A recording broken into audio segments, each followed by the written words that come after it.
side is the Salford University Business Park, located on Leslie Huff Way. The approximate location of the bridge across Frederick Road is indicated by the red bracket. Looking eastwards along Frederick Road, you can see in the image on screen the City Skills building to the left-hand side off Lissadell Street, and to the right is the site which is currently being developed as the North of England Robotics Innovation Centre. This image shows a view of the northern edge of the site from the end of Rockley Gardens, adjacent to the former Charlestown Community Primary School, and to the left of the image you've got Broughton Road East, leading down to Frederick Road, and in the centre of the image is Solbeck House. Visible along the boundaries of the site there, you can see the existing security fences, which at the moment prevent any public access to the Winders Way site from the north. And lastly, this is an image of the southern land parcel which contains the Lissadell Science Park. Wynn Street runs along the eastern edge of the site and is shown leading towards Frederick Road in this shot.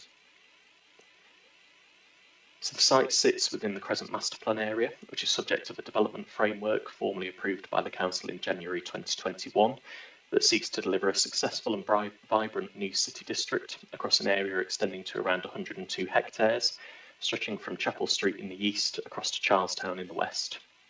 The Crescent area forms a major gateway into city centre Salford from the west, and the framework seeks to deliver a globally recognised destination, building upon the existing attributes of the area to create an inspiring, attractive and sustainable place which generates professional and educational opportunities. The development framework promotes a radical improvement to public realm and sustainable transport, the celebration and enhancement of the area's wealth of green, blue and heritage assets, and aims to establish strong physical connections between the university campus and surrounding communities to create a coherent, modern and connected place which benefits existing and new residents, students, workers and visitors.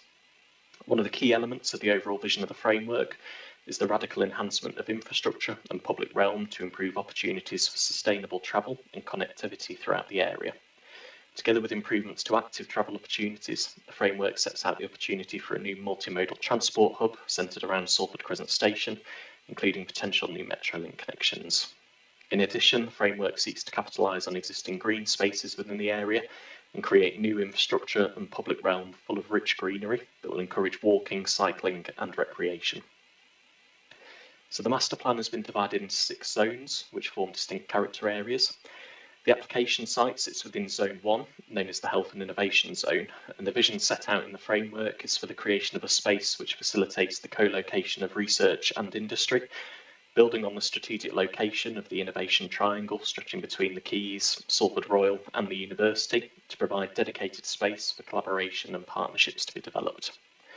The framework sets out development principles for the zone and also includes an illustrative master plan. At the heart of the zone is the Innovation Centre, an anchor for an area which will comprise offices, research and development space, lab space, workshops and amenity spaces, clustered around new areas of public realm and a linear park forming a spine through the area. North of this, on the opposite side of Frederick Road, is Health and Innovation Zone North, which is to contain further innovation spaces, together with a new multimodal transport hub and provision of some residential floor space.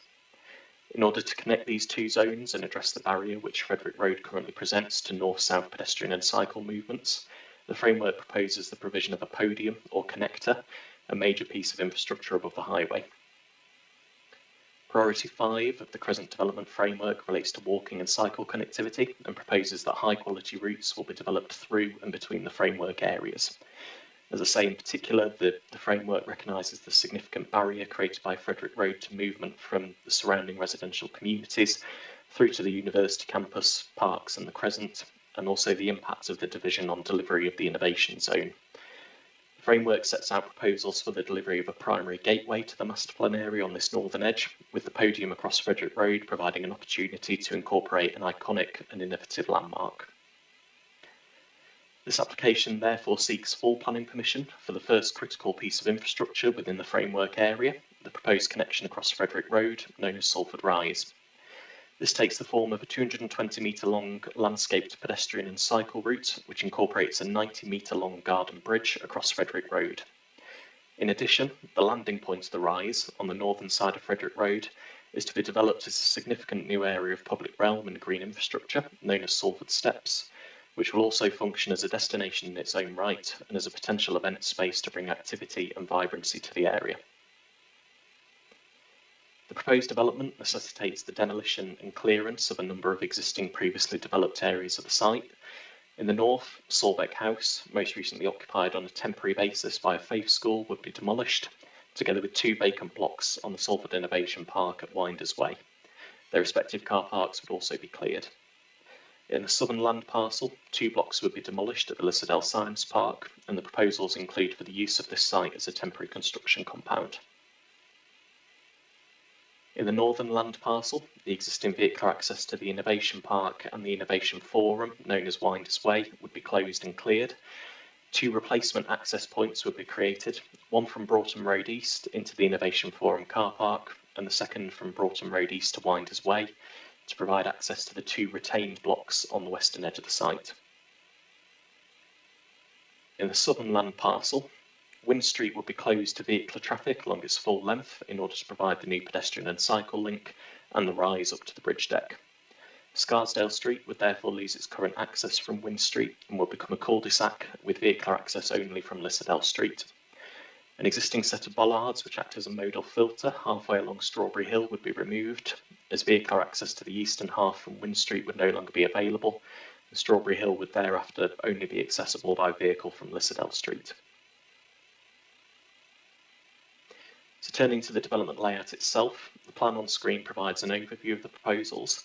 So the primary spine connection, which is a traffic-free cycle and pedestrian route containing 12 spaces, runs from the southeast corner of the site, from the existing footpath connections between Strawberry Hill and Walness Lane, along the length of Wynn Street, rising up to the bridge deck across Frederick Road, and then descending to land on the northern side within the new area of public realm known as Salford Steps. The primary connecting route then continues to the northern corner of the site, meeting with Broughton Road East and Rockley Gardens to provide access beyond into Charlestown. The bridge itself has been designed as a garden or planted bridge, incorporating extensive low-level and medium-level planting throughout, together with tree planting within pits to create a linear park. The bridge extends to a total width of approximately 10 metres, with a shared pedestrian and cycle route running through the core, which varies between 4 and 5.7 metres in width. Interspersed amongst the planting are dwell spaces, incorporating seating and other street furniture to encourage use of the bridge not just as a connecting route, but also as a destination in its own right. The bridge construction comprises a concrete deck with steel trusses sitting beneath, supported by concrete structural piers, and has been designed to provide a structurally efficient planting base and to reduce the embodied carbon within the structure. The design is presented as being structurally honest, with a relatively intricate network of trusses beneath the bridge deck forming a visible part of the structure to add visual interest and provide a distinctive and recognisable form to the bridge, with the intention that it will become a new local landmark. At either end of the bridge, the abutments would be exposed structural concrete retaining walls, faced with gabion baskets at one side. The bridge build-up has been kept to a minimum to provide for a relatively slender structure, and the planting pits make use of the depth of the structural system, together with a slight build-up above the level of the bridge deck itself, to provide suitable planting pits for larger trees.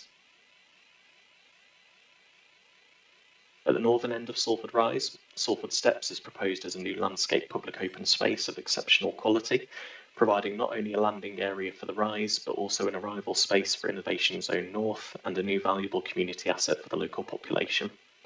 The landscape design responds to the challenging topography of the site, with a series of landscape terraces formed of low-seated retaining walls and embankments incorporating seating. These create a series of plateaus which are linked by an accessible sloped path at one end and a set of more direct steps at the other. At the top of the steps are a series of garden rooms, which are sheltered spaces partially enclosed with tall ornamental planting and grasses to provide quieter spaces with views over Salford Steps and the rise. And at the base is a small plaza area and a planting buffer, which provides a degree of separation from Frederick Road itself. The steps will also provide a high-quality new pedestrian entrance to the Innovation Forum, just over to the eastern edge. These indicative sections provide an illustration of the spaces created across Salford Steps. So section A at the top runs roughly southwest to northeast and shows the width of the plateaus created at the heart of the terraces, with the Salford Rise bridge deck to the left-hand side and the boundary with the Innovation Forum to the right. And section B shows a roughly northwest-southeast section, with the garden rooms at the top of the steps to the left-hand side and Frederick Road at the base of the new open space to the right. The public realm within Salford Steps has been designed to provide flexible options for provision of events in the future, in particular with respect to the plaza space provided beneath the deck of Salford Rise, which could be used for pop-up markets, cinema or sports screenings, and food and drink festivals to ensure that the space can make an active contribution to the vibrancy of the area. The site sits within an area which is predominantly occupied by non-residential uses. However, the rise does sit in close proximity to the existing terrace of two-storey dwellings positioned at the south side of Scarsdale Street. At this point along Wynn Street, the pedestrian and cycle connection is proposed to rise upwards on an embankment to meet with the bridge abutment, which sits adjacent to the front of the Scarsdale Street terrace.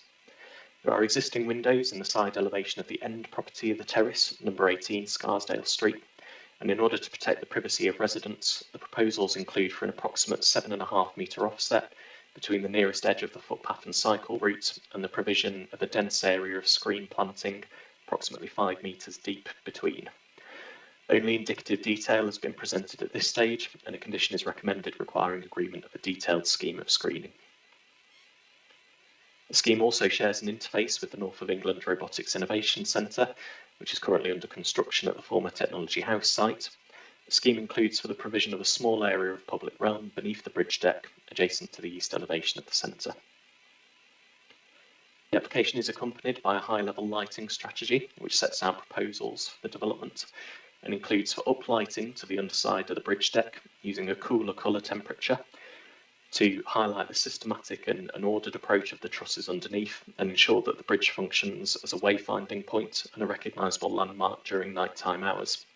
On the bridge deck itself, lighting is proposed to be of a higher colour temperature with sensitive integration of luminaires into the street furniture and also the trees themselves.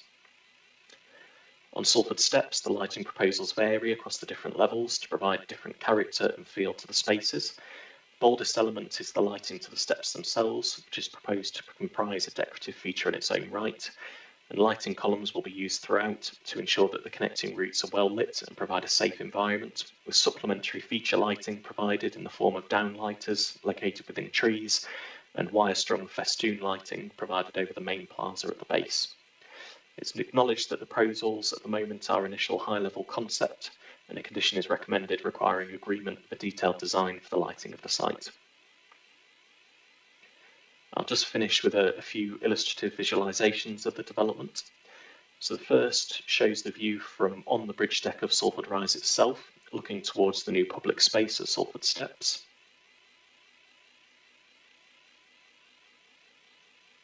The second is a high-level view, effectively from above Leslie Huff Way, and shows the rise coming across Frederick Road and landing within Salford Steps. And the final view is looking eastwards along Frederick Road towards the rise, with the existing Innovation Forum in the background and the Robotics Centre in the right foreground.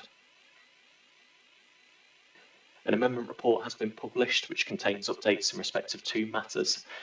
Firstly, additional bat emergence surveys were undertaken at the end of April for the 3 buildings that had initially been identified as providing low bat roosting potential. No bats were recorded emerging from or re-entering any of the buildings, and it's therefore concluded that the structures are unlikely to support a roost. The additional bat survey report has been reviewed by the Greater Manchester Ecology Unit, who consider the survey effort to be acceptable. However, it is recognised that the emergence surveys have been undertaken outside of the optimum time of year. So in order to comply with best practice, it's considered necessary for an additional emergence survey to be undertaken within the optimum survey period prior to commencement of demolition, and an additional condition is therefore recommended. And the second update relates to the submission of a crime impact statement. The statement has been produced by Design for Security at Greater Manchester Police, who set out their support for the scheme, noting that it will result in a number of benefits, including improvement to the environmental conditions of the area and stimulation of further investment, together with increased activity and passive surveillance. Recommendations have been made regarding a number of elements pertaining to the detail of the scheme, which are already covered by recommended conditions. So an additional informative is therefore recommended just to set out that the detail to satisfy conditions should have regard to the recommendations within the crime impact statement. The recommendation remains otherwise unchanged. So to summarise, the proposed development would give rise to significant improvements for the accessibility and the environmental conditions of the area, making a notable contribution towards the regeneration of the area in accordance with the Council's adopted Crescent Development Framework, and delivers the first piece of critical infrastructure for the innovation zone proposals. The scheme would provide for immediate benefits to active travel by reducing the degree to which Frederick Road acts as a barrier to north-south movement, and would provide a high quality and attractive link between existing residential communities and the services, amenities and opportunities to the south of the site. The bridge is considered to comprise a visually attractive structure, which, subject to appropriate detailing, would assimilate well within its context and form a distinctive and positive landmark addition to the area. The landscape strategy and the resulting new public realm are considered to be of exceptional quality, with both Salford Rise and Salford Steps being destinations in their own right, having the potential to bring a new level of activity and dynamism to the area. The scheme would not result in any adverse impacts to the setting of nearby heritage assets, and the proposals do not threaten any archaeological remains of interest, and the development would have an acceptable impact, subject to measures to be secured by way of the recommended conditions on the highway network, ecology and biodiversity, flood risk and drainage, ground conditions and land contamination. Whilst there is an identified detrimental impact to the standard of amenity afforded to occupiers of the immediately adjacent residential property, number 18 Scarsdale Street, arising from the loss of outlook and provision of light, this impact is considered to be outweighed by the wider public benefits identified.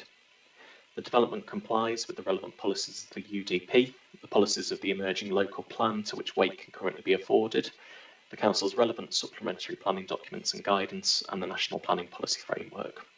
The application is therefore recommended for approval, subject to conditions in accordance with the details set out from page 36 of your agenda report and the amendments set out in the update report. Thank you, Chair.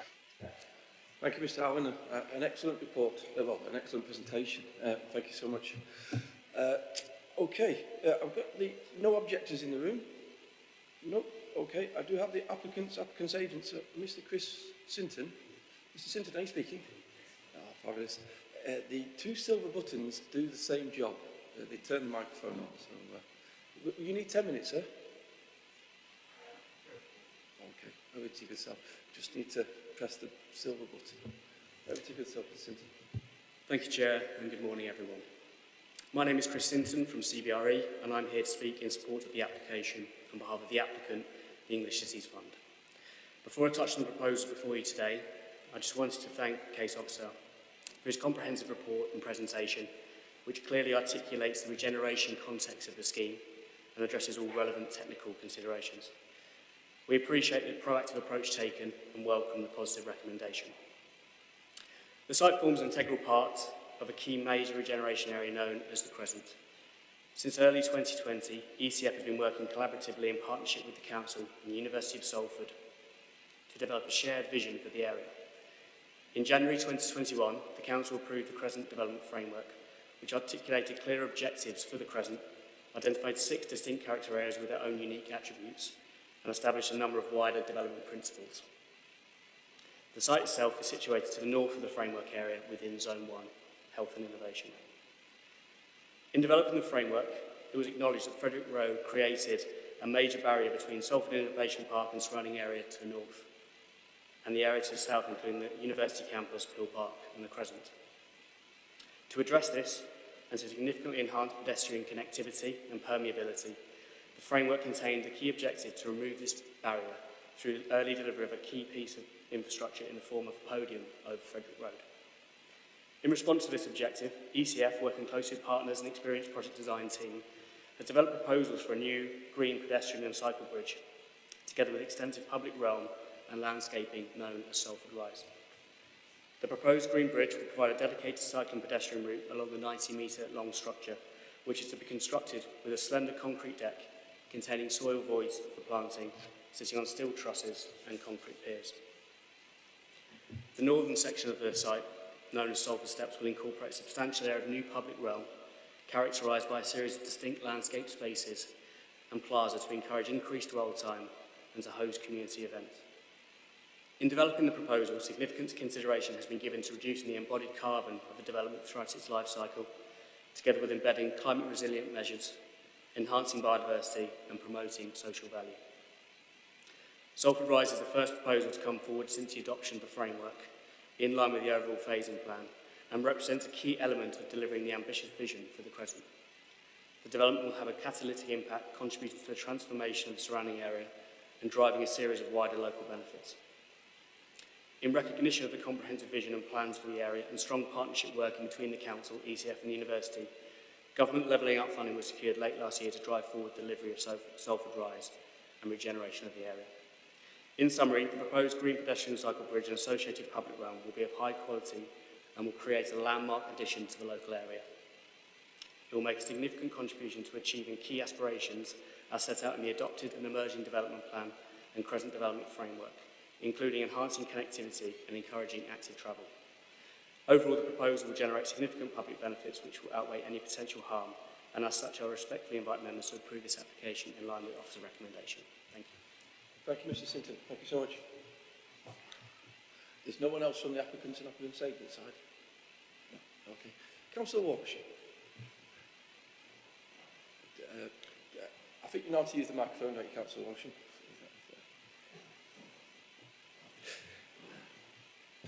Thanks, Chair. 5 minutes. In the 30 years that I've been a councillor, I have not had the best relationship with Salford University. So when I first saw this project, I was very sceptical. Thought, oh, here we go again. University putting up a vanity project. And I wasn't supportive. But then I thought, hold on, take a step back. So I did, and I spoke on numerous occasions to our officers. I had a meeting with the university. I spoke to local people in the area and to some of the business owners in that area. And I have to say my mind was changed. I think when you look at what's just been presented, it is absolutely phenomenal what's going to happen here. I think it's certainly something that is going to enhance that area, particularly for the local residents of Charlestown and Pendleton. And I just can't speak highly enough of it. I think obviously it's something that as ward councillors we'll be keeping an eye on. I think particularly around some of the crime issues, because there are bits of crime issues in that area. And so it's something that we do need to sort of keep our eye on. But otherwise, I think if we can pull this off, and it's as good as the walk, the park in New York, which is a stunning achievement, what's been done in New York, then I'll be really happy. And as a ward council, I'll be fully supportive of this. The one thing I would say, obviously, is that I think we need to keep disruption to a minimum, particularly with the vehicles going in and out of the site, and the way, particularly with the terraced houses around the site. We need to support those residents as much as we possibly can before any decisions made about the future. So overall, Chair, panel, I'm fully supportive of this application. Thank you, Councillor Walkershire. Thank you so much. If you'd be so kind to join Councillor Cusack, I'd be very grateful. Thank you. Okay, members, we've heard from everybody else. Thank you so much. And over to your good selves. Councillor McCusker. Yeah, I really welcome this application. I think it's going to be transformative for the area within the context of the Crescent Master Plan. Councillor Walkershire referred to the High Line in New York. That turned an disused rail link into an iconic visitors attraction. I think it's 8 million people a year. I think within the context of the overall framework, the development of the transport hub, it will make a huge difference to people's first impression. When first arriving in Salford, I remember dropping my wife at Salford Crescent one day, and two visitors, elderly visitors, got off the train and asked me where the taxi rank was. I said, well, there's no taxis in the rank. He said, where's the bus? Yeah, how do I get to the Lowry? In the end, I took them myself in the car, because that was the only practical route for two elderly visitors, and that was their first impression of Salford.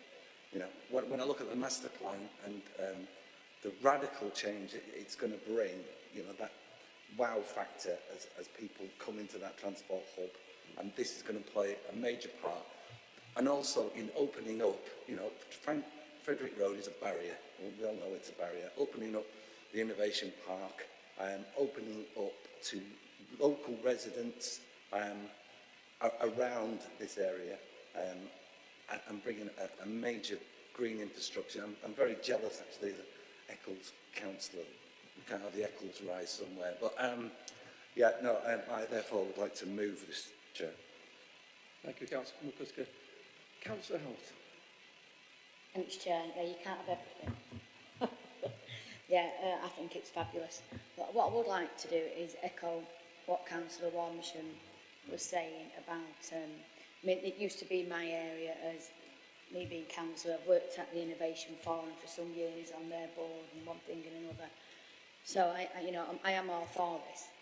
I would like to say that when we look around and we see these lovely, not that, other developments, sometimes once the developers have been and gone, it looks a bit of a sham or can do sometimes. I wouldn't like to see that happen here. You know, after everything's been built and everything's gone, I'd like to see it looking smart, clean, keep the residents around about happy, and I'm happy. I think one of the things that was in the a very strong work stream in the Crescent master plan was the management of the space after it's been created, and you know, from me to yourself to assure you that I know the lead member pushed at it, and I know the officers were very keen to have that as a full-on work stream. That we might create these lovely spaces, but we need to maintain and keep them, and that's what makes them, in the end, to be successful and vibrant. So, yeah, so okay. Are you happy to second the application? Okay. I don't often say it, members, because don't have applications all the time as high quality as this, but what's there not to like? So I think we'll move to the vote. Is that okay, members? So it's been moved and seconded for officer's recommendation for approval. All in favour of that, please show. Okay, anyone against? And any abstentions? Nope. The application has been approved. Thank you so much for your attendance. Thank you. Mr. Allen, just before you go, the report was absolutely fantastic. A really great read, and you really took a large area and being able to express it in the way you did through that report and get every element across in such a simple way that I could understand. I can't thank you enough. Thank you so much. Cheers. Well, thank you, Chair. Very much appreciated. No problem. Councillor Cusack and Councillor Warmsham, are you trying to disrupt my meeting for longer than normal? Is that,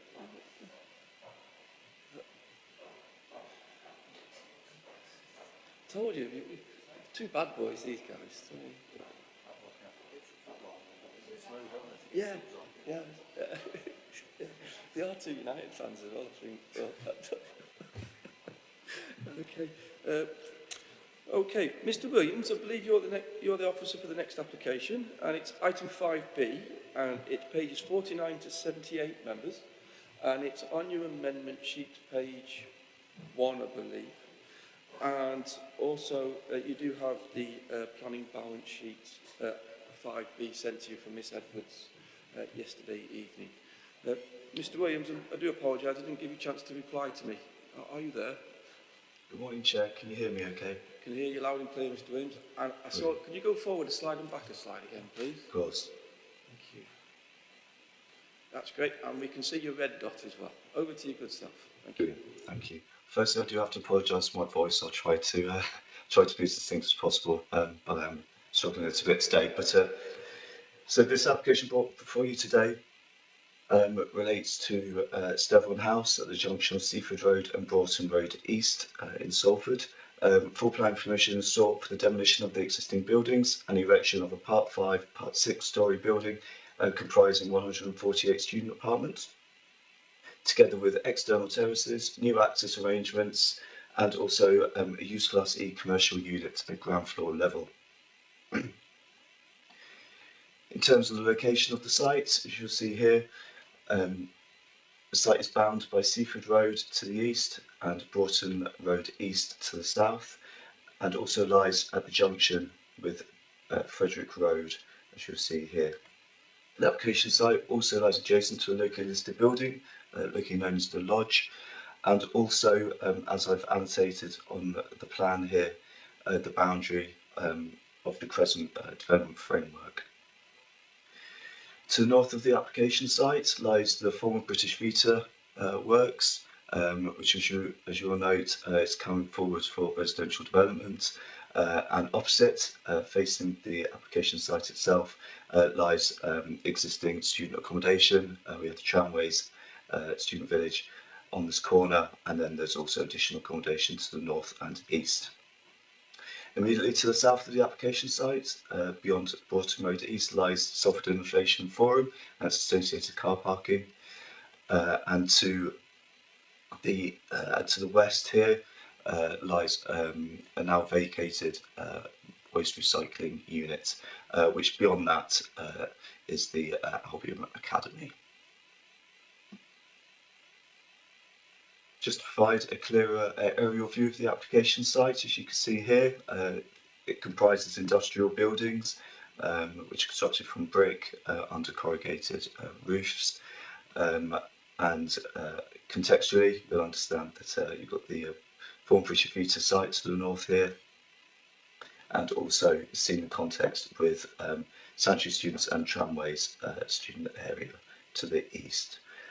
Just to the bottom right hand corner is the locally listed building, and immediately to the south here, as you can see, is the Salford Innovation Forum and the car parking area. In terms of site photographs, this is the application site as viewed from Frederick Road.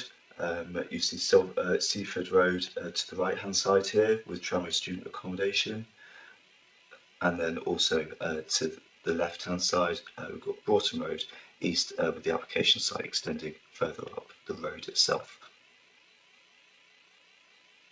This viewpoint indicates the location of the existing entrance onto Seaford Road, and also the application site, as you can see here, with the David Lewis recreational ground in the background here.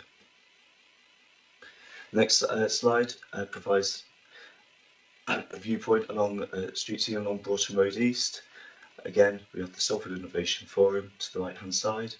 We've got the tramways development in the background here, rising up to 6 stories, staggering down to 3 to 4, and then the application site as seen to the left hand side here.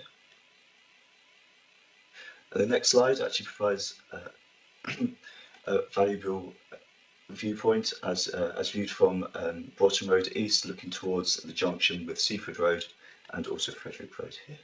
As you can see, it's the locally listed building to the right hand side, and then tramways accommodation, student accommodation seen here. So in terms of the proposed site layout, what you see is a U-shaped, almost U-shaped core with 2 projections in the central portion. To the right hand side, facing onto Seaford Road, lies the commercial unit, which will be serviced via the existing vernacular access with bin stores and also car parking availability, as is seen here. To the south, along Broughton Road East, lies the main entrance point or access points into the student accommodation, which also provides access into the rear where there are pockets of landscaping, and also access onto further landscaped areas and private amenity space for future occupants. As seen in the central portion here lies the shared communal areas, including a gym and also other amenities and meeting rooms for private enjoyment of future residents. In addition to which, you'll note that the existing vernacular access from Seaford Road culminates in an additional car parking area for students, and there's an additional access proposed from Broughton Road East to the left hand side, also providing car parking access, but also the new access arrangements into the existing vacant site, which formerly housed the recycling waste centre. In terms of the proposed elevations, the elevation treatment has been significantly altered through the determination of the planning application, through the inclusion of articulation and visual interest to the built form, whilst also seeing quite a significant reduction in the overall size of the massing of the building to correspond and simulate more successfully within the site's immediate context. The southern elevation, as you can see here, is actually the view from Broughton Road East. We've got two main blocks with a first floor podium level, which provides terrace for private enjoyment of residents.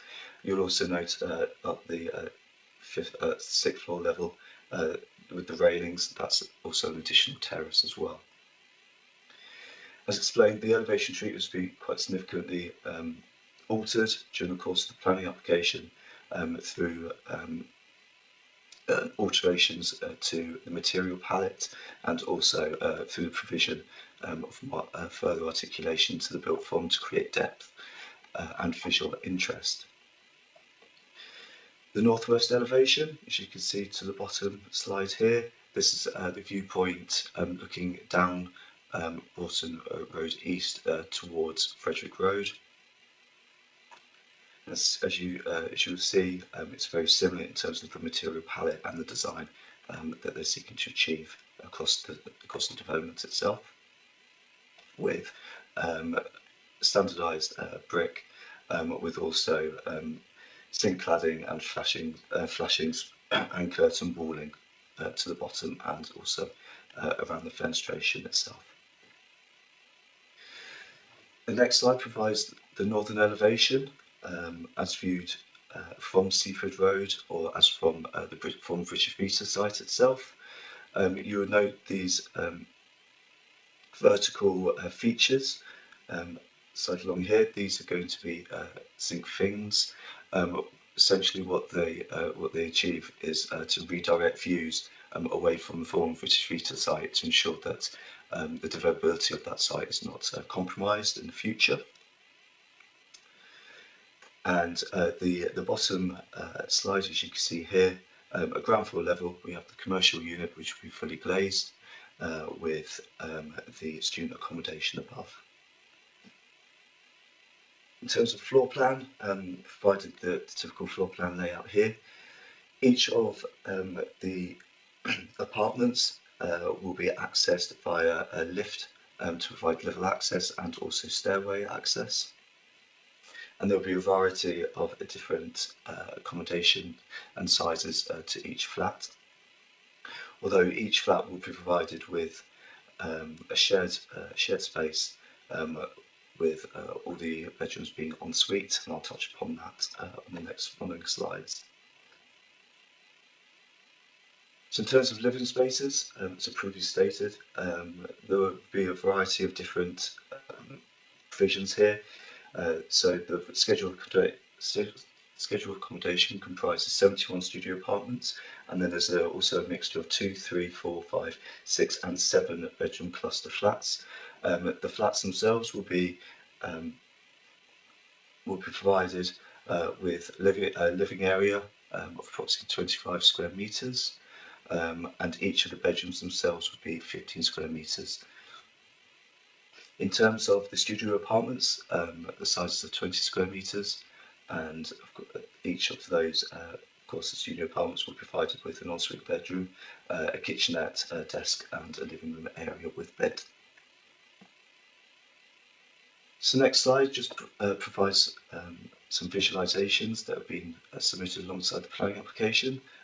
This is as viewed from Frederick Road itself, and with Seaford Road at the forefront here and Broughton Road East to the left hand side. It's also very good indication of how the application, the site sort of development will associate with tramways opposite. Next slide provides again a visualisation as viewed from the recreational ground looking towards Frederick Road. And then there's also additional visualisations along Seaford Road as viewed here.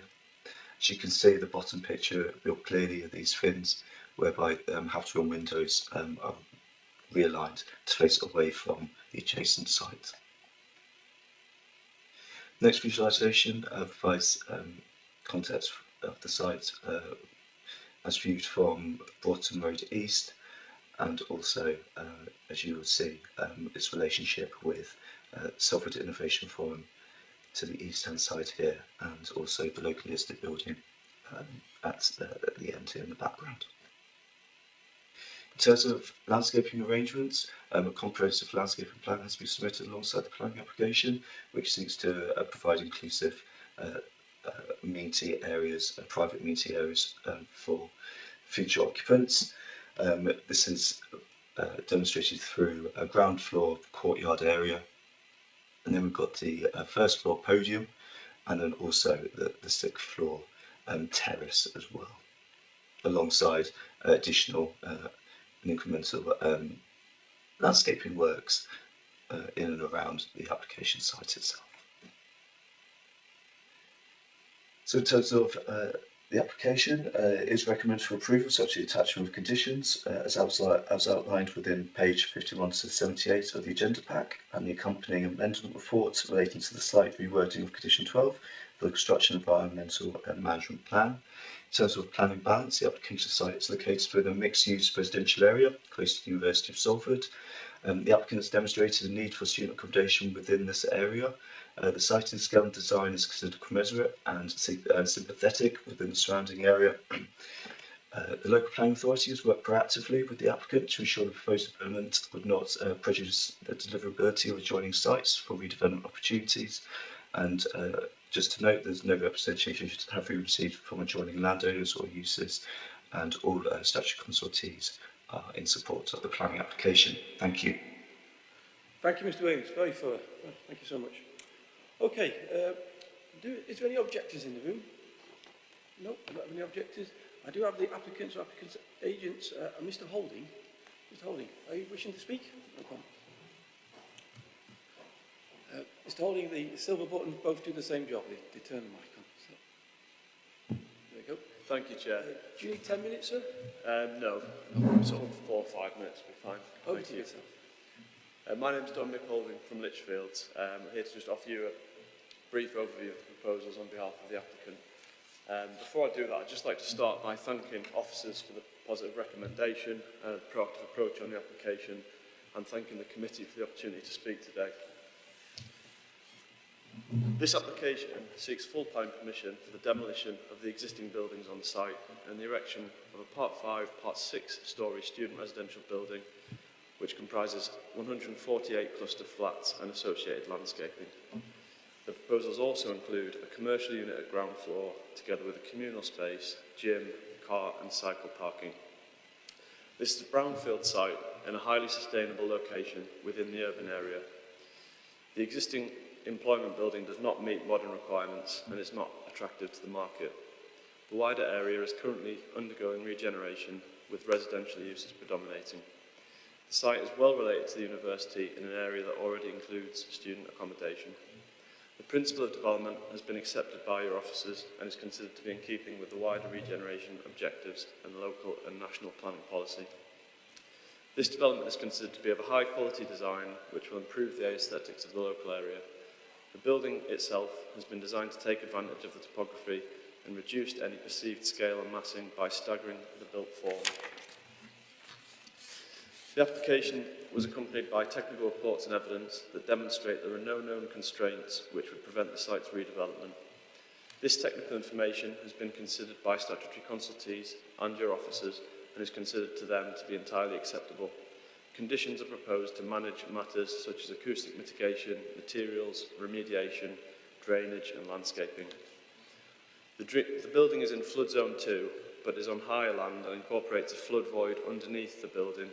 This will ensure that the building will not flood and will not increase the risk of flooding elsewhere. A similar approach has been adopted in Lower Broughton in the Phase 5 countryside properties development, for those of you that are familiar with that. An independent assessment has been undertaken which considers the viability of the proposals.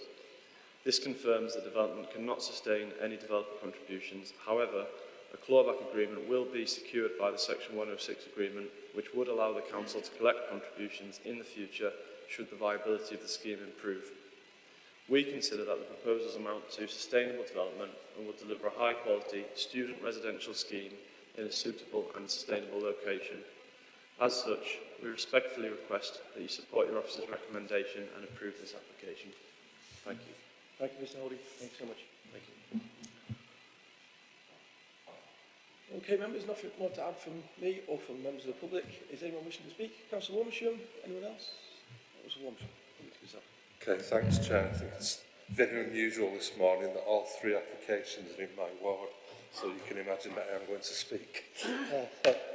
I think, first of all, I want to start off by saying, in the distant past, the planning panel recommended the demolition of the most wonderful arch at the transport depot across the road from this development. And it was an absolute travesty. None of you were involved, but certain people were, and I've always let my feelings be known about that. Here we have yet another building which is square, box on box, boring to look at. It just doesn't have any imagination.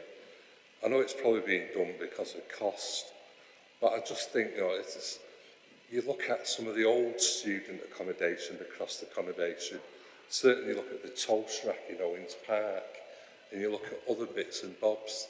Why can't we have something innovative? This is the gateway into Charlestown, the first stop before you get up to Peel Park. So I would have expected something a bit iconic, really, to really stand out and actually do something for the area. We've just spoken about the amazing rise that is just going to be a few hundred yards away. Yet here we have another boring building, and so, there's not a lot that you can't support it on, but I just wish people would start being more imaginative. I'm sick of driving around Salford in Greater Manchester and just seeing these brown boxes, because that's all you're seeing. And I just think planners and developers need to wake up. Thanks, Councillor Warmsham. Councillor Clark, anyone else? Councillor Clark. He's copied me homework. I was going to... I agree with what John says. It's awful. It's bland, it's boring, it's grim, and John said more than I could say. Thanks. Councillor McCusker, anyone else? Councillor McCusker. Yeah, obviously it's planning compliant. It's serving a purpose. It's a utilitarian building. It's hard to have too many iconic buildings in one space. You've got one icon facing another icon. It might be over-iconing the area. So I think, given its purpose, I'd like to move, Chair. We accept. It's a damn sight lot better than my student digs on Castle Earl.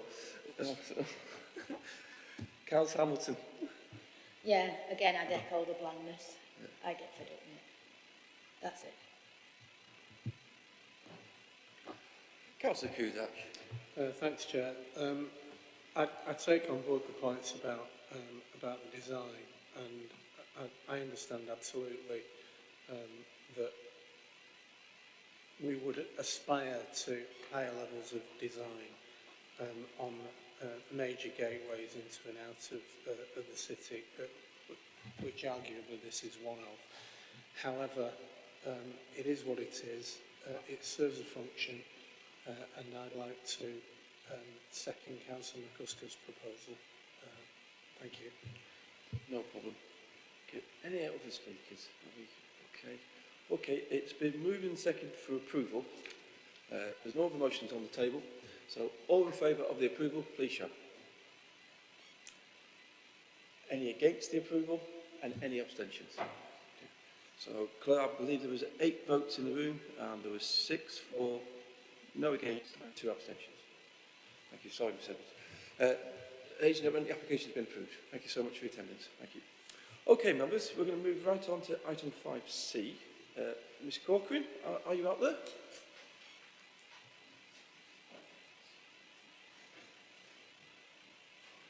I'll give you a second or two. Members, it's pages 79 to 102 on your agenda, and it's also on your amendment sheet, and also you did receive the planning balance sheet yesterday evening from Miss Edwards.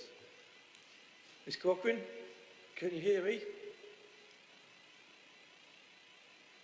I do have some candles in my bag if I do need to hold a séance, members. Sorry, I'm here now. Apologies. Brilliant stuff. Would you be able to put your report up? Sorry, your presentation? I don't know if you've been a report and presentation today, Miss Corcoran. I can, yeah. Okay, should be in front of you now. I think, oh, yes, it is now. Mr. Williams, would you be... Oh, thank you. Miss Corcoran, would you go forward a slide and back a slide, and you'll see your timing delay.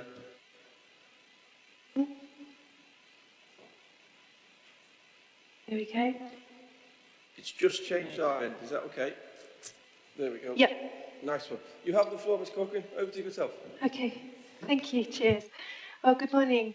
This application concerns the demolition of existing buildings and the erection of a 10 to 15 storey student accommodation, providing 353 student studios with ancillary facilities, substation and servicing. The development site is positioned on the corner of Cheltenham Street and Frederick Road. The 0.16 hectares is currently utilised as a car wash and MOT garage. Cheltenham Street is positioned to the southwest, and then beyond that is a railway line. Both these pieces of infrastructure provide a substantive distance between the site and Strawberry Road, which is the nearest residential section, which is about 50 metres distance between the two. And then to the northeast, we have another railway line and a commercial premises on the other side of that line.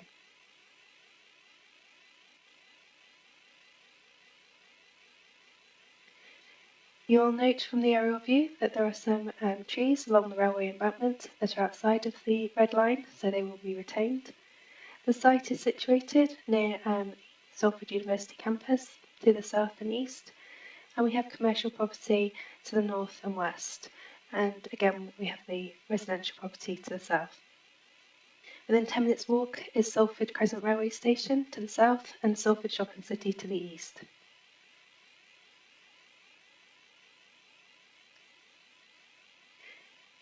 The ground floor plan details that there will be a welcome reception facility here.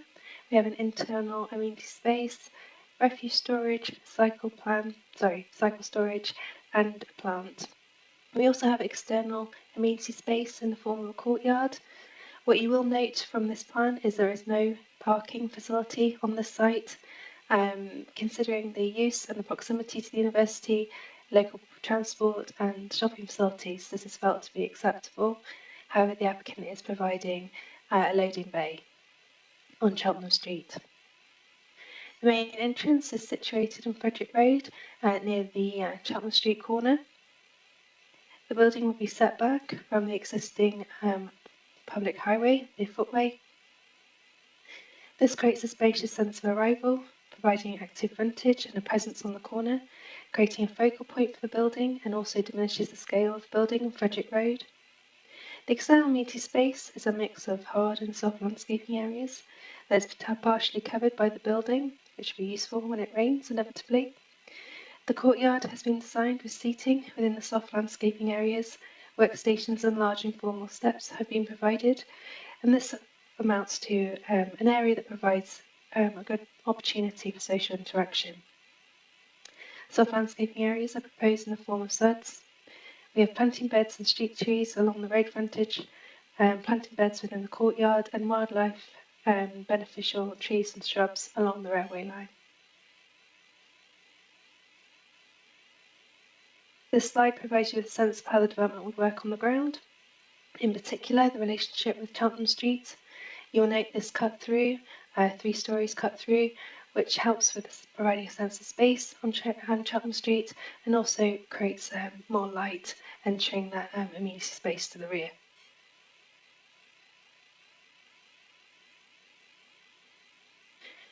The building would be broken down into two component parts. We have the tower and the podium.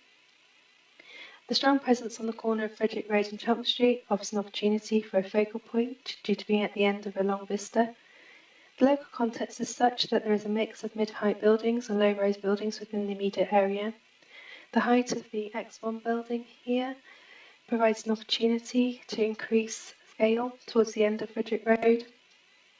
The proposal will be constructed from two brick tones which differentiate the two elements. The podium will be built in a red to complement the materials used on the X1 scheme and the houses within the vicinity. The tower element will be constructed in a more modern grey, which would emphasise the verticality of this part of the structure in conjunction with the vertical stripes of glazing to reinforce the nature of Frederick Road in this area. Double floors of brickwork have been created to visually reduce the scale of the building, as you'll note from this image. Sorry, get my mouse there. This has been done in different ways within each proportion of the building to help differentiate them. The fenestration is also different between the two elements. The tower has consistent window proportions, with the exception of fully glazed proportion of the top, which adds interest. The podium section of the building is a hit and miss arrangement of windows, with each alternative floor swapping the window and panel arrangement to allow the two portions of the Chelmsford Street element to read horizontally. Therefore, the proposal would complement the existing student development while paying attention to the surrounding low-rise property. This slide obviously is the rear elevation. You will note that the hit and miss arrangement continues through to the rear, and also this element gives you an idea as well of how the banding is going to work to sort of provide that separation between floors. This image is the side elevation that fronts Frederick Road and gives you an idea of how the fenestration will sit, in particular this top corner.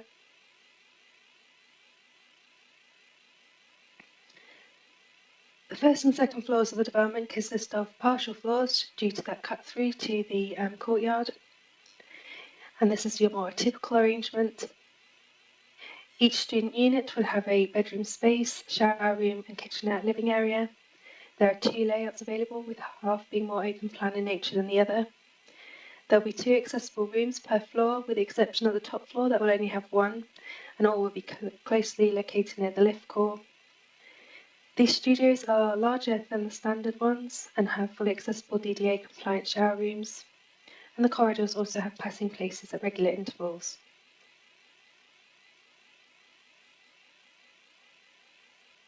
At the 10th floor within the tower, the roof of the podium becomes an amenity space. There's also provision for solar panels and plant. This is more your typical arrangement for the upper floors of the tower, and this details the 14th floor, which you'll notice has a step back. This helps with reducing the overall impact of the massing, provides a feature, and also provides potential opportunity for more solar panels if felt necessary. That concludes my presentation. My recommendation is one of approval, subject to conditions. Thank you. Thank you, Ms Corcoran. Very clear and precise. Thank you so much. Okay, I don't believe we have any objectors in the room, but I do believe we have Nikki Sills, Christine Gilham and Nick Sweeney. Is there a speaker? Right. Ms Sills, it's one of the silver buttons. They do all the same job. Is that okay? Do you need 10 minutes? No, I won't need all 10 minutes. No problem. Over to yourself. Thank you for the opportunity to speak today. My name is Nikki Sills. I'm the agent for the application. As you've already mentioned, Christian Gilham's here, the architect for the scheme, and Anthony Bennett from X1, who's the applicant, should you have any specific queries. I don't intend to take up too much of your time, as you have before your well-written, detailed committee report and presentation. However, this is a couple of points I'd like to pick up on. The applicant X1 are one of the North West premier housing developers, offering an extensive portfolio of city centre residential developments in some of the UK's best cities. They've delivered over 30 developments, with 7 currently in construction and another 10 in development. The proposed scheme sits opposite X1's The Campus Student Scheme on the other side of Frederick Road. It seeks to build on the success of the campus development and deliver the much-needed, high-quality student accommodation that the campus has made the campus so in demand by students in Salford. Blocks A and B of the campus were launched in 2018 and have consistently sat at 100% occupancy. Upon opening Block C in September 2021, the building has been oversubscribed, with 60% of the tenancies attributed to the overspill inquiries from Blocks A and B. With 276 units across the 3 blocks, demand continues to outstrip supply and the waiting list continues to grow, making it all the more important to secure consent for the proposed scheme. Feedback from current tenants confirms that the building is sought after thanks to its on-site facilities, high-quality living accommodation, and ultimately its proximity to the university campus.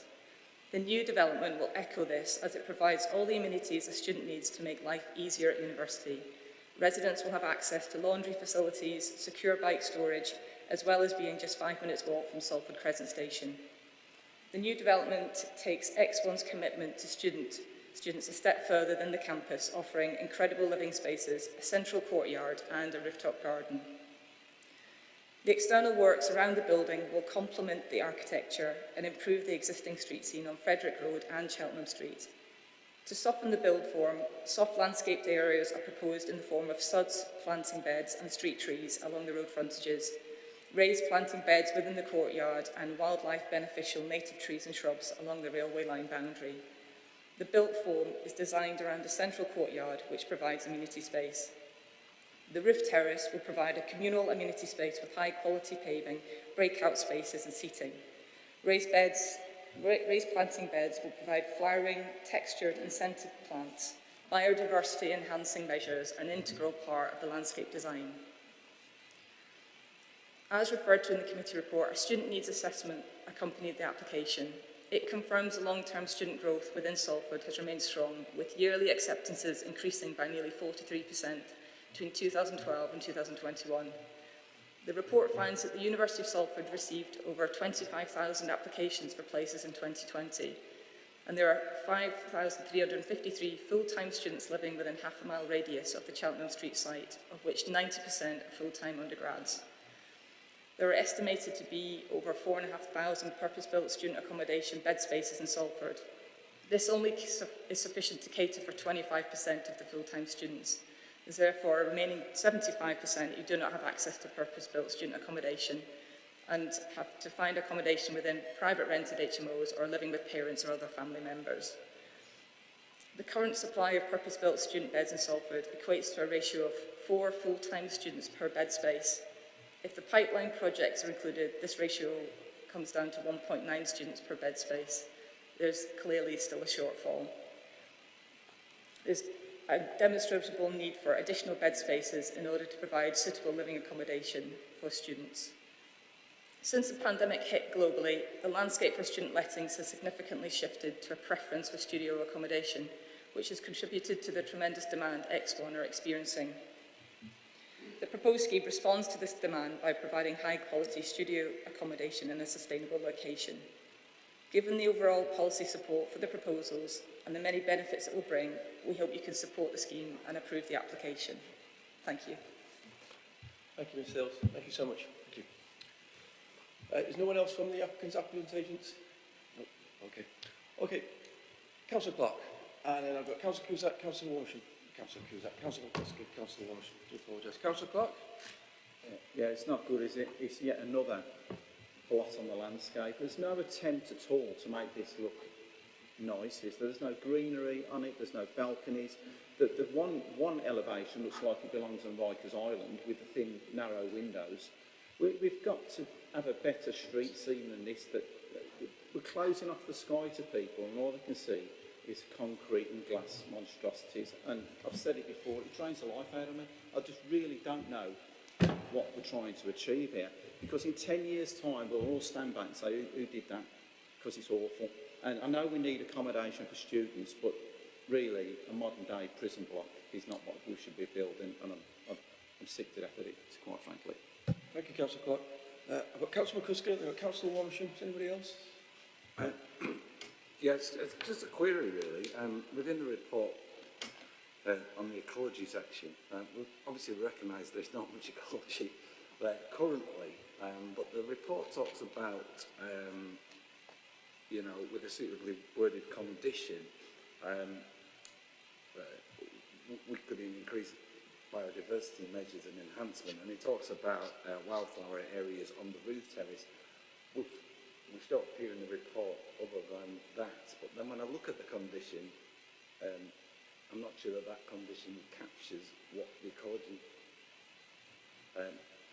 reference talks about.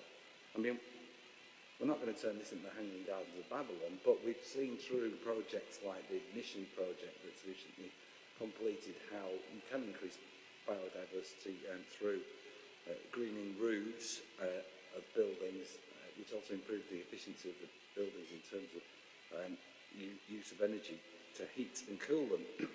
So I'm just trying to eke out on page 95 of the report the ecology conclusion, and then just on the next page, but one down, where it talks about the condition regarding ecology. Do those two things match up, is my question. Thank you, Councillor McCuskey. You stole my words right at the end there. Ms Corcoran, would you run us through how it all ties together, please? Okay, so the ecology condition is also the landscape condition. So the hope is that they would tie in together. So you produce a landscape scheme which is robust, and then you'd obviously then pull out the ecological enhancements, and GMEU would be consulted as well. Sorry, forgive me, would be consulted on that as well. With regards to green roofs, the cycle storage is the external ones will have green roofs with this scheme. There are street trees. There suds will be tree pits, so there'll be suds as well. There are lots of opportunities within the courtyards and on the roof for lots of different varieties of planting, which GMEU will comment when they see the landscape scheme, and they will comment whether they feel that it's going to provide that sort of quality of habitat.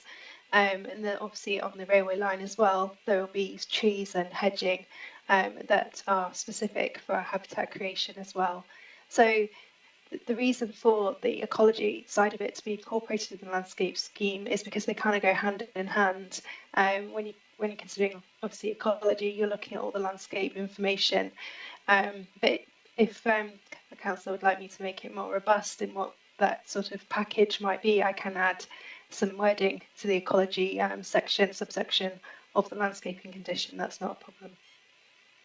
I think that would be a good idea, Ms Cook, to add some extra wordage there. Councillor McCuskey, if it did get approved, would you like to delegate it to the senior officer in consultation with the chair? Yeah, that's great, thanks. Does that help? No problem. Okay, I've got Councillor Munchen then. Nope. Thanks, Chair. I'm sat here shaking my head in disbelief. I agree everything that Councillor Clark said, but even worse than that is, how can anybody in their right mind want to build residential accommodation here, right next to JWS Waste? It just beggars belief. You've got this huge waste tip that in the summer absolutely stinks. We get complaints about it all the time, and here you are having a student accommodation built right on top of it, overlooking it. You know, certainly in the summer they wouldn't be able to open the windows because of the smell, and it just beggars belief that anybody in their right mind would build residential accommodation on there. And I just think, you know, that our officers as well need to look at themselves, that, you know, actually approving a scheme like this. I just find it unbelievable, Chair, and certainly won't be supporting it. Thanks, Councillor Munchen. Ms Corcoran, what's the test with the adjacent usage and the advice? So yes, the waste site is permitted by EA, and the EA will have several conditions on their permit. Unfortunately, we've not seen the permit yet. We have asked for a copy, but we've not received it.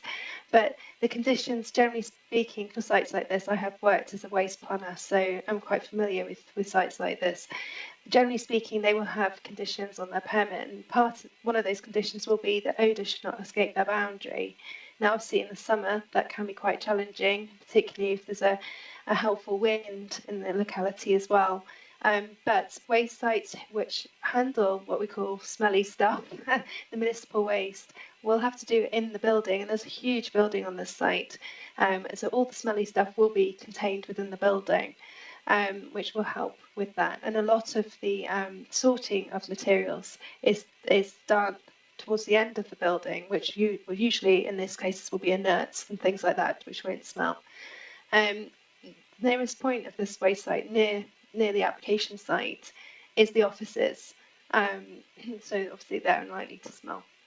So we have looked at the record of complaints for the site, and last year there was I think 3 received in June, which, isn't great to have any, but you would anticipate some complaints in the summer from a site like this. But from the records, they were dealt with very quickly by the EA, and it was resolved very quickly.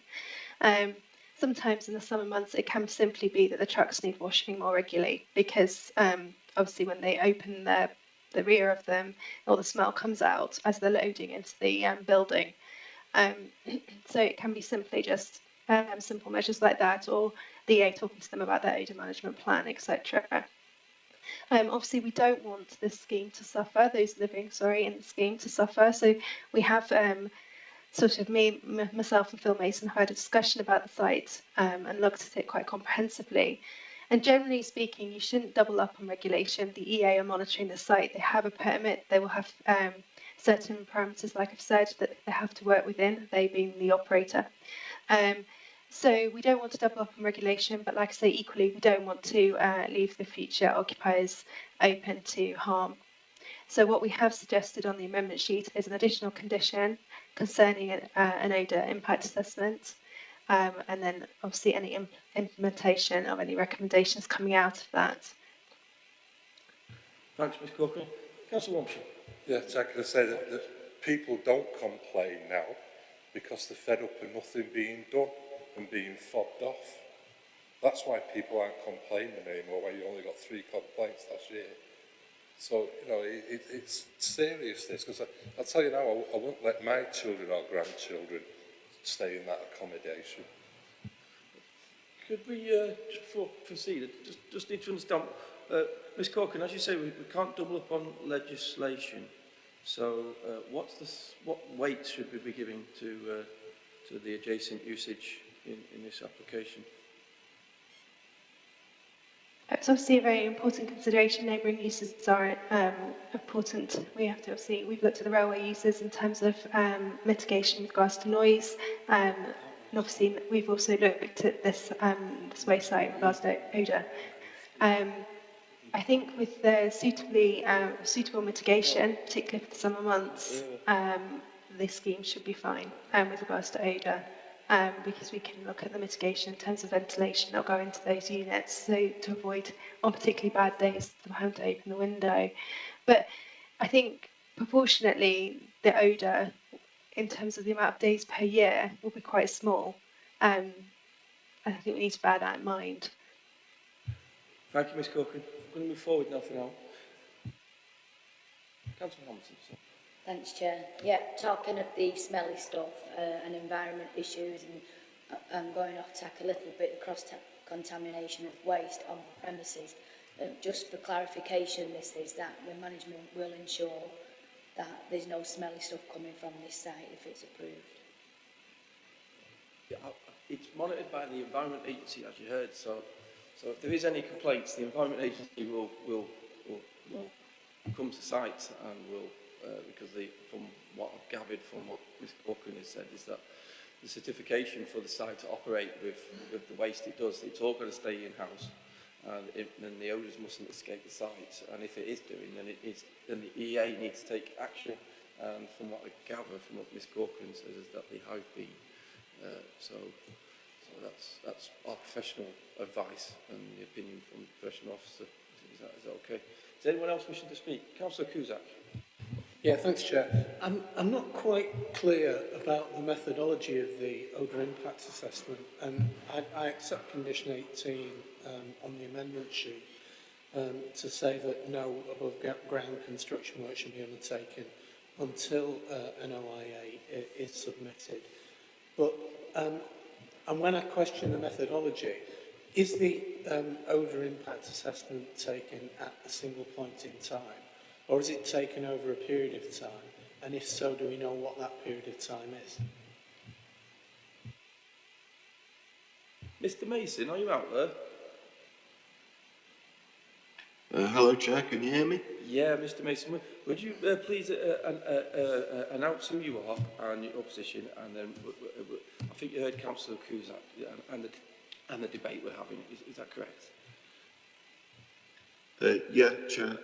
I'm Phil Mason. I'm an environmental consultant for Salford Council. In terms of the question regarding an odour assessment, there are accepted methodologies for undertaking odour assessment in line with DEFRA and EA guidance. It will be taken, the assessment methodology essentially is going out over a number of occasions, varying weather conditions, and conducting essentially a sniff test, because it's the best way we've got assessing it. They would also look at the permit that the waste facility has, which will cover things like management and dealing with odorous materials, and essentially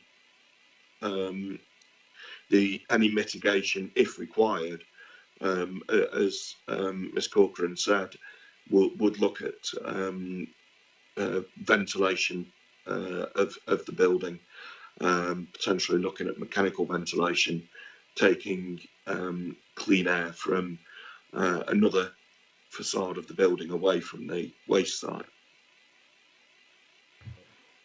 Thank you, Mr. Mason.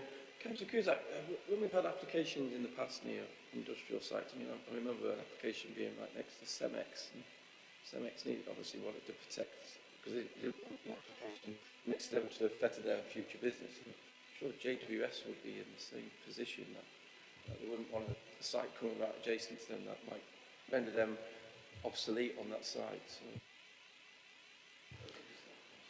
Yeah, thanks, Chair. Yeah, I agree. I think the issue here, though, is actually not to do with the planning permission on this site. It's to do with controlling the operations on the adjacent site. And as far as I see, correct me if you think I'm wrong, Chair, that's a matter for other areas of the local authority outside this committee. I think there's a demonstrable requirement for this facility here. I take on board other councillors' concerns about the design of the building. However, I assume it's designed to a price, it's designed to meet a requirement. It's certainly providing facilities for students that are above some of the standards that student accommodation in Salford provides at the moment. And I think more importantly, we have an issue across Salford with houses in multiple occupation that is very, very pressing in many wards. And anything we can do to relieve pressure on the residential environment and HMOs across Salford is something that I think we should be supporting. Therefore, Chair, I'd like to recommend this for approval. Thank you, Councillor Cusack. Yeah, I couldn't agree more with you with the last sentiment. If this will help alleviate the constant HMO revolution of those neighbourhoods, it would be absolutely amazing. Is anybody willing to second the application? Councillor McCusker, and are there any other motions on the table? Okay. Members, it's been moved to approve the officer's recommendation with some extra wordage to strengthen the biodiversity elements of the conditions and the report. All in favour of that, please show. Any abstentions? And anyone against? believe. Okay, can we just, so anyone who voted for? That's 5. Anyone against? That's 3. Thank you. Ladies and gentlemen, the application has been approved. Thank you so much for your attendance. Thank you. Okay, members, we're going to move right on to, are you happy, what, item 6, are you happy to note the delegated applications? Oh, fabulous.